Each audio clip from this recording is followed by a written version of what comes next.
વાલમપીર મિત્રો, જ્યારે વાલમપીર બાપાની 140મી પુણ્યતિથિ હોય અને આખું ગારિયાધાર ધામધૂમથી ઉજવતું હોય ત્યારે પ્રજાપતિ ઓટો કન્સલ્ટ કેમ આની ઉજવણી ન કરે?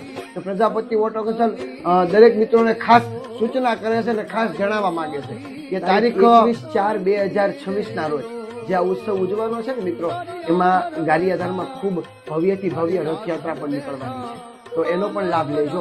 અને ત્યાર પછી રાત્રે ખૂબ સરસ સંતવાણીનો પણ કાર્યક્રમ છે, તો મિત્રો એનો પણ લાભ લેજો. પણ ગારિયાધારમાં અવડો મોટો ઉત્સવ, આટલો બધો વિશાળ ઉત્સવ ઉજવાતો હોય ને, જ્યારે વાલમપીર બાપાની 140મી પુણ્યતિથિ ઉજવાતી હોય ને, ત્યારે આપ સૌ મિત્રોને હું હજી કહું છું કે જો ગારિયાધારમાં રહેતા હોય અથવા ગારિયાધારની આજુબાજુના તમામ ગામમાં રહેતા હોય એવા દરેક ભાવિ ભક્તોને, દરેક મહેમાનોને અને દરેક મારા ભાઈઓ બહેનોને આ અવસરનો લાભ લેવા જરૂર ગારિયાધાર પધારવું.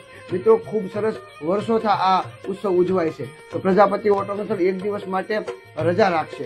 તારીખ 21/4/2026 ના રોજ એક દિવસ પ્રજાપતિ ઓટો કન્સલ્ટ રજા રાખશે અને આખો દિવસ વાલમની એટલે કે વાલમપીર બાપાની જયંતિના લાભ લેશે. તો દરેક મિત્રોને ખાસ સૂચના કરું છું કે આ વિડીયો વધુમાં વધુ શેર કરો અને એક દિવસ અમારી મુલાકાત ન લો. અમારા બંને શોરૂમ પાલીતાણા અને જે વાલમનગર 2 ની બાજુમાં છે ને, બંને શોરૂમ એક દિવસ માટે બંધ રહેશે. જય વાલમપીર.